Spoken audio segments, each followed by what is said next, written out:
আগামী নির্বাচনে ক্লিন ইমেজের আওয়ামী লীগ নেতাদের মনোনয়ন দেবে জাতীয় পার্টি। অগ্রাধিকার পাবে গোপালগঞ্জ ফরিদপুর অঞ্চল, জানালেন কো চেয়ারম্যান মোস্তফা।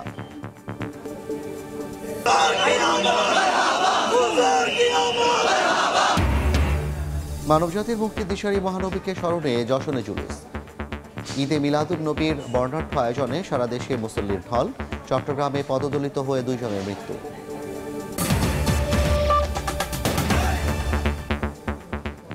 বাংলা সময়ের সঙ্গে আছি আমি জাফর সাদিক।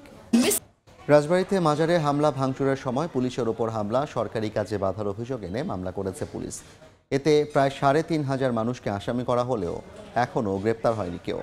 এদিকে রাজশাহীর পবায় খানকা শরীফে ভাঙচুরের ঘটনায় এখনও আতঙ্কেও কাটেনি সেখানকার মানুষের। ভাঙ্গা কাঁচা পাকা ঘর, পড়ে আছে পুড়ে যাওয়া আসবাবপত্রের অংশ, চারপাশে থমথমে পরিস্থিতি। শনিবার সকাল থেকে গোয়ালন্দ ঘাট এলাকায় নুরাল পাগলার মাজারের সামনে ভিড় করেন উৎসুক জনতা। গরু সাইড দিয়ে নিয়ে গেছে, যাবতীয় জিনিস মালপাতি সম্পূর্ণ নিয়ে গেছে, মানুষ সম্পূর্ণ সবকিছু নিয়ে গেছে, তছনছ করে ভেঙে চুরিয়ে ফেলাইছে। এদিকে নুরাল পাগলার দরবারে পুলিশের উপর হামলায় অজ্ঞাতনামা 3,500 জনকে আসামি করে মামলা করেছে পুলিশ। এই ঘটনার সাথে যারা জড়িত, হামলার সাথে যারা জড়িত, তাদেরকে দ্রুত আইনের আওতায় নিয়ে আসার জন্য আমরা বদ্ধপরিকর।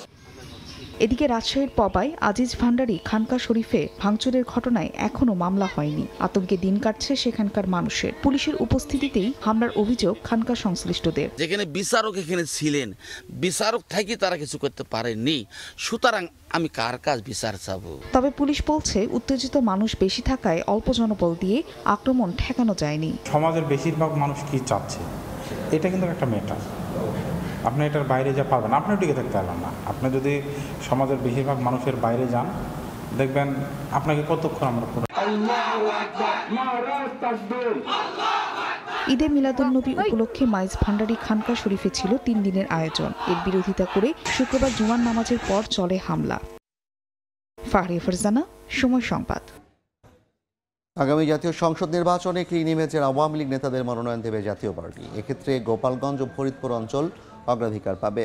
দুপুরে রংপুর মহানগর জাতীয় পার্টি কার্যালয়ে বিভাগীয় প্রতিনিধি সভায় নেতাকর্মীদের সঙ্গে মতবিনিময় সভায় একথা জানান দলটির কো চেয়ারম্যান মোস্তাফিজুর রহমান মোস্তফা।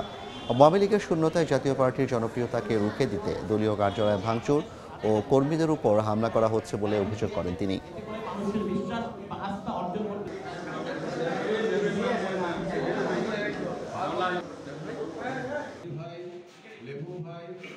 আওয়ামী লীগের সমর্থক, সে কোনো তার বিরুদ্ধে কোনো মামলা মোকদ্দমা নাই। সে যদি যোগ্য প্রার্থী আমরা মনে করি, আমরা দেবো না কেন? দেবো, অবশ্যই দেবো। হ্যাঁ, আমাদের ক্যান্ডিডেট ক্রাইসিসকে ওভারকাম করার জন্য আমরা অবশ্যই করবো। অনেক জেলা আছে, হ্যাঁ, যেমন 300 আসনে আমরা প্রার্থী দিব। এখন জাতীয় পার্টির প্রার্থীর চাইতে যদি ভালো শক্তিশালী প্রার্থী পাওয়া যায়, আমরা সে যদি ক্লিন ইমেজ থাকে, তার বিরুদ্ধে যদি কোনো সহিংসতার অন্য কোনো আলামত না থাকে, অবশ্যই পাবেন, দেবো না কেন? যেমন ধরেন আপনারা ফরিদপুর, গোপালগঞ্জ, অন্যান্য জেলাগুলো আছে যেখানে নিরঙ্কুশ তাদের আওয়ামী লীগের যেখানে সমর্থন আছে, আপনারা জানেন, সেখানে যদি জাতীয় পার্টিকে যোগদান করে কেউ, সেজন্য ক্লিন ইমেজের লোক যদি জাতীয় পার্টিতে যোগদান করে, তাহলে তাকে আমরা মনোনয়ন দেবো না কেন? অবশ্যই। এবার ছাত্র সংসদ নির্বাচনের খবর।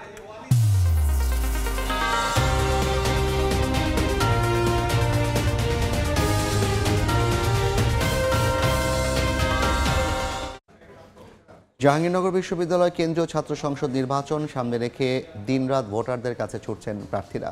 নানা প্রতিশ্রুতি দিয়ে মন জয়ের চেষ্টা করছেন তারা। দুপুরে ইশতেহার ঘোষণা করেছে ছাত্রদল সমর্থিত প্যানেল। নিরাপদ ক্যাম্পাস প্রতিষ্ঠার প্রতিশ্রুতি দেন সংগঠনটির ভিপি প্রার্থী শেখ সাদি ও জিএস পদ প্রার্থী বৈশাখী। বলেন, ছাত্রদল সমর্থিত প্যানেল জয়ী হলে বিশ্ববিদ্যালয়কে আন্তর্জাতিক শিক্ষা প্রতিষ্ঠান হিসেবে গড়ে তোলা হবে। এছাড়া পরিবেশ ও প্রতিবেশ সংরক্ষণ, প্রাণীবান্ধব ক্যাম্পাস এবং পরিবহন সংকট দূর করার প্রতিশ্রুতি দেন তারা। নারী শিক্ষার্থীদের জন্য নিরাপদ শিক্ষাঙ্গন ও স্বাস্থ্য সুরক্ষা, মানসম্মত স্বাস্থ্যসেবা, সুসমন্বিত পরিবহন ব্যবস্থা, ক্রীড়া চর্চা ও সাংস্কৃতিক বৈচিত্র্য। আমরা বিশ্বাস করি এই 8টি প্রধান পরিকল্পনায় শিক্ষার্থীদের আশা আকাঙ্ক্ষার প্রতিফলন ঘটেছে এবং আমরা আগামী দিনে সামগ্রিকভাবে সবাই মিলে এই অঙ্গীকার বাস্তবায়নের জন্য কাজ করব। বাংলার সময় আরও থাকছে। লবণাক্ততা ও সুপেয় পানির সংকট নিরসনে প্রায় 5,000 কোটি টাকার প্রকল্প চট্টগ্রাম ওয়াসার। প্রতিদিন মিলবে 60 কোটি লিটার। প্রকল্প বাস্তবায়ন হবে 3 ধাপে। তিস্তা মহাপরিকল্পনার বাস্তবায়ন সহ 6 দফা দাবিতে সমাবেশের আয়োজন করেছে তিস্তা নদী বাঁচাও সংগ্রাম পরিষদ। এ বিষয়ে বিস্তারিত জানাতে রংপুরের তিস্তার পাড়ে আছেন সহকর্মী নাজমুল ইসলাম নিশাত। সরাসরি যাচ্ছি তার কাছে। নিশাত, মূলত ডিসেম্বর 2025-এর মধ্যেই তিস্তা মহাপরিকল্পনা বাস্তবায়নের দাবিতে তিস্তা বাঁচাও নদী বাঁচাও সংগ্রাম পরিষদ আজ এই সমাবেশ এবং আলোর মিছিলে এই কর্মসূচির ডাক দিয়েছে এবং আমরা দেখছি যে বৈরী আবহাওয়া উপেক্ষা করে বেলা 3টা থেকে তিস্তা অববাহিকার বিভিন্ন জেলা থেকে নদী পথে শত শত মানুষ এই সমাবেশে অংশ নিয়েছেন এবং সবার কণ্ঠেই দাবি মূলত একটাই, তিস্তা মহাপরিকল্পনা বাস্তবায়ন। তারা যেটি বলছেন, প্রতি বছর তিস্তার ভাঙন এবং প্লাবনে যে পরিমাণ ক্ষয়ক্ষতি হয় এবং তারা যে ক্ষতির মুখে পড়ছেন দীর্ঘ সময় ধরে, ফলে তারা আন্দোলন গড়ে তোলেন তিস্তা মহাপরিকল্পনা বাস্তবায়নের। এবং তারা যেটি বলছেন, বিগত আওয়ামী সরকার তিস্তা মহাপরিকল্পনা বাস্তবায়নের কথা বলে এক ধরনের আশার আলো দেখেও সেটি কিন্তু তারা বাস্তবায়ন করেনি এবং সেটিকে তারা রাজনৈতিক হাতিয়ার হিসেবে ব্যবহার করেছিলেন। এবং যেহেতু অন্তর্বর্তী সরকার ঘোষণা দিয়েছে তারা তিস্তা মহাপরিকল্পনা বাস্তবায়ন করবেন এবং সেটি চীন এবং বাংলাদেশ যৌথ বিনিয়োগে সেটি বাস্তবায়িত হবে এবং জানুয়ারি 2026-এ একটি ঘোষিত সময় কিন্তু দিয়েছেন অন্তর্বর্তী সরকার। কিন্তু তিস্তা অববাহিকার মানুষ, তিস্তা বাঁচাও নদী বাঁচাও সংগ্রাম পরিষদের যারা নেতা, তারা যেটি বলছেন, যেহেতু ফেব্রুয়ারিতে নির্বাচনী ডামাডোলের শুরু হবে এবং এর পরেই যদি এই তিস্তা মহাপরিকল্পনার কাজ শুরু হয়, সেক্ষেত্রে হলো এটি আদৌ বাস্তবায়ন হবে কিনা এক ধরনের শঙ্কা তৈরি হতে পারে। সে কারণেই 25 ডিসেম্বরের মধ্যেই তারা সেটি বাস্তবায়ন চান এবং আনুষ্ঠানিক কাজের উদ্বোধনের দাবি জানানো হচ্ছে এই সমাবেশ থেকে। সমাবেশ চলছে এবং সন্ধ্যার পরে মূলত আলোর মিছিল যে কর্মসূচি রয়েছে সেটি অনুষ্ঠিত হবে। তো সবকিছু মিলিয়ে তিস্তা মহাপরিকল্পনা বাস্তবায়নের দাবিতে যে সমাবেশ, সেটির সর্বশেষ তথ্য এই ছিল আমার কাছে। সরাসরি যুক্ত ছিলাম রংপুর থেকে।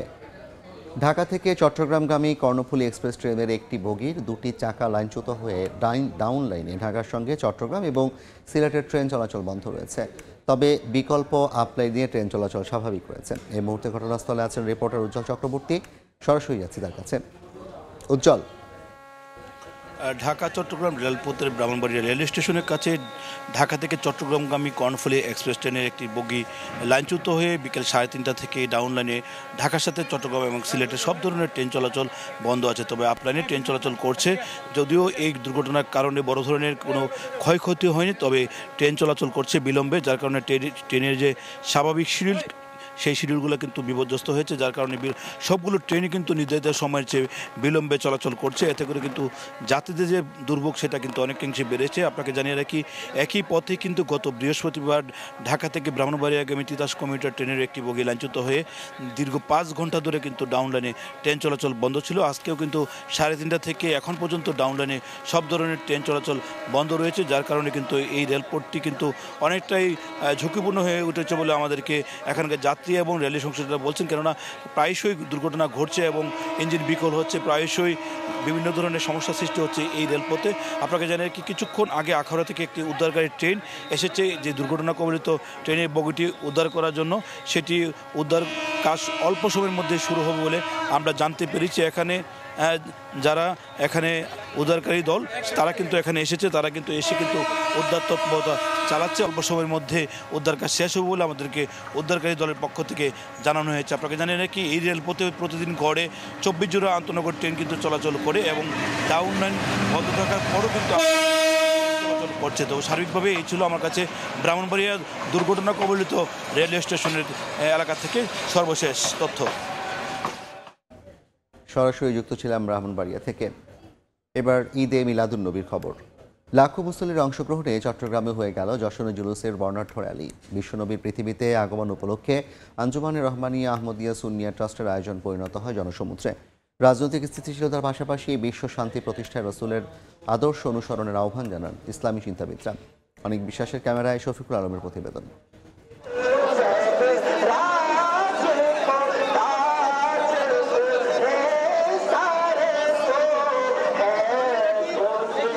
মুখে রাসূলের শানে দরুদ আর হাতে কালেমা খচিত পতাকা। মহামানবের প্রতি ভালোবাসায় লাখো প্রেমীর সমাগম।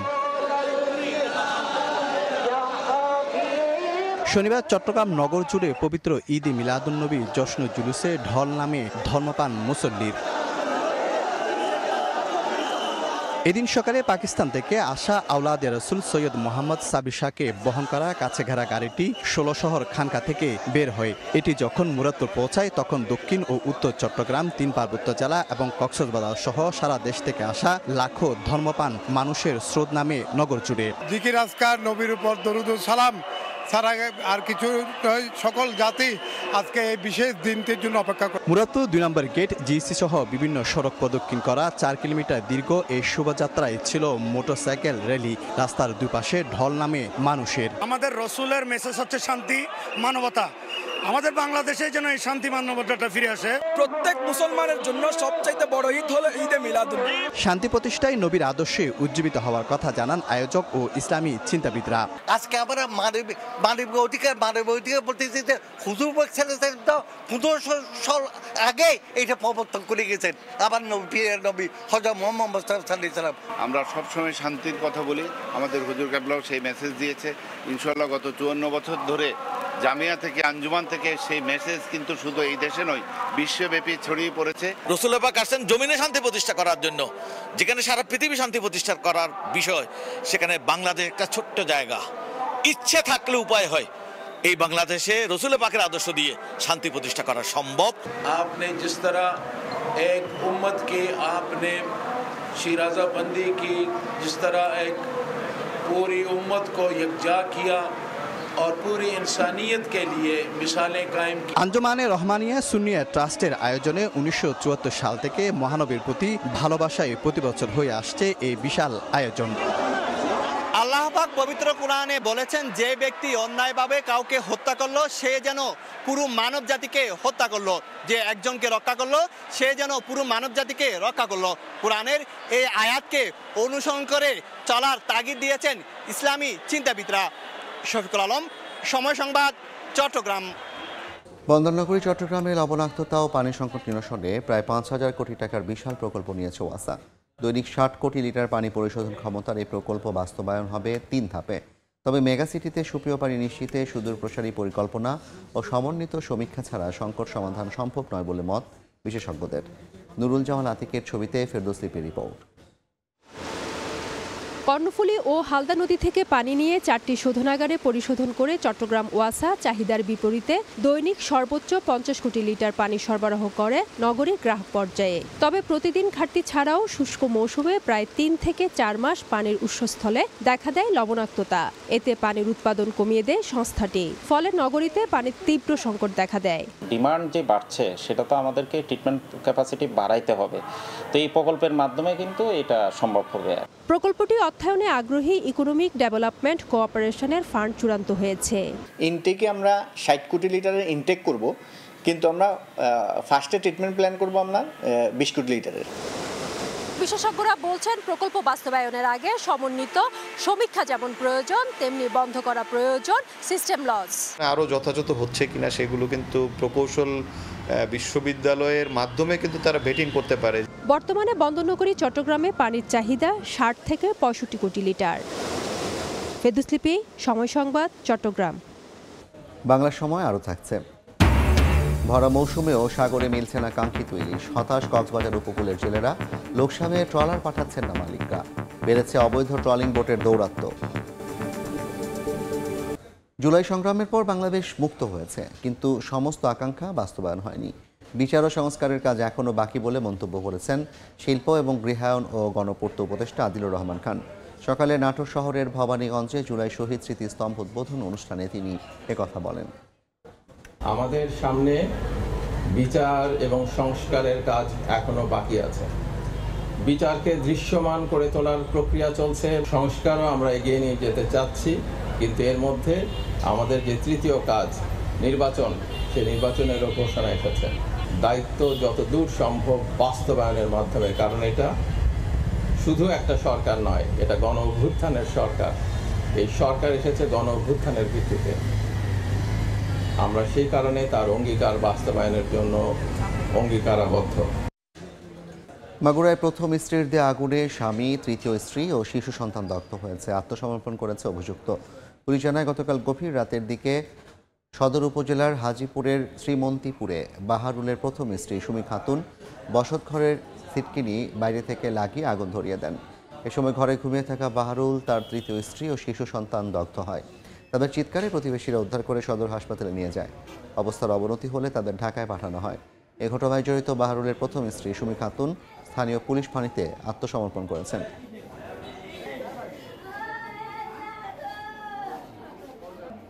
ভরা মৌসুমেও সাগরে মিলছে না কাঙ্ক্ষিত ইলিশ। এতে হতাশায় দিন কাটছে কক্সবাজার উপকূলের জেলেদের। সরবরাহ কম হওয়ায় চড়া বাজার।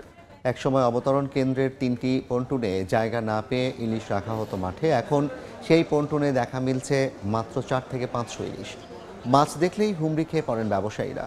লোকসান হওয়ায় মালিকরাও সাগরে চারা পাঠাচ্ছে না ট্রলার। এ অবস্থায় সমুদ্রে বেড়েছে অবৈধ ট্রলিং বোটের দৌরাত্ম্য।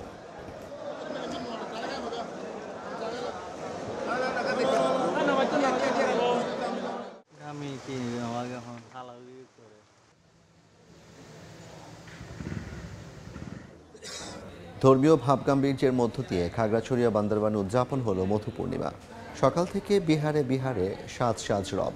পঞ্চশীল গ্রহণের পর বুদ্ধ মূর্তি দান, শঙ্খদান, অষ্ট পরিষ্কার ও বৌদ্ধ ভিক্ষুদের পিণ্ডদান করা হয় নানা আচার অনুষ্ঠানে। এ সময় দেশ ও দশের মঙ্গল কামনা করে বিশেষ প্রার্থনা করা হয়।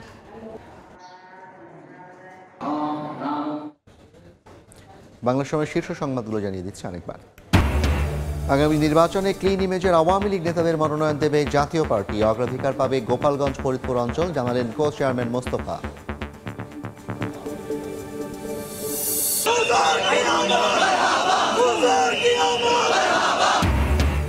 মানবজাতির মুক্তির দিশারি মহানবী সাল্লাল্লাহু আলাইহি ওয়াসাল্লামকে স্মরণে যশোরে জুলুস, ঈদে মিলাদুন্নবীর বর্ণাঢ্য আয়োজন, সারা দেশে মুসল্লির ঢল। চট্টগ্রামে পদদলিত হয়ে 2 জনের মৃত্যু। এই ছিল বাংলার সময়। সঙ্গে থাকুন সময়।